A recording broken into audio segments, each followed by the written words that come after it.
కేంద్ర కేబినెట్ విస్తరణ జరగనుందా? దానికి సంబంధించి మోదీ సర్కార్ హింట్ ఇస్తోందా? ఇంతకీ ఏంటా సంకేతం? కేంద్ర కేబినెట్ విస్తరణకు త్వరలో ఛాన్స్ ఉంటుందా?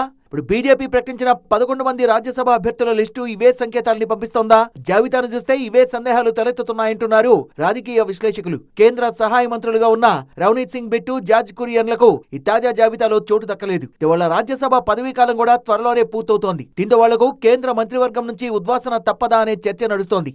వాళ్లను తప్పిస్తే కొత్త వాళ్లను కేంద్ర మంత్రివర్గంలోకి తీసుకోవాల్సి ఉంటుందని భావిస్తున్నారు. మరోవైపు మూడోసారి మోదీ సర్కార్ ఏర్పడి 2 ఏళ్లు పూర్తయింది. సందర్భంగా కేంద్ర కేబినెట్ విస్తరణ జరిగే అవకాశం ఉందనే చర్చ ఢిల్లీ వర్గాల్లో జోరుగా నడుస్తోంది. రాబోయే ఉత్తరప్రదేశ్, పంజాబ్, ఉత్తరాఖండ్, గోవా అసెంబ్లీ ఎన్నికల్ని దృష్టిలో పెట్టుకుని కూడా ఈ విస్తరణ ఉండే ఛాన్స్ ఉందని చెప్తున్నారు. ఉత్తరప్రదేశ్, పంజాబ్ ఎన్నికల్ని బీజేపీ అత్యంత ప్రతిష్టాత్మకంగా తీసుకోనుంది. దీంతో రవనీత్ సింగ్ ను తప్పించి పంజాబ్ కు చెందిన బీజేపీ సీనియర్ నేత తరుణ్ చుగ్ ను కేంద్ర కేబినెట్ లోకి తీసుకుంటారని చర్చ జరుగుతోంది. కేంద్ర కేబినెట్ లో భారీగా మార్పులు చేర్పులు ఉంటాయనే ఊహాగానాలు ఢిల్లీలో చక్కర్లు కొడుతున్నాయి.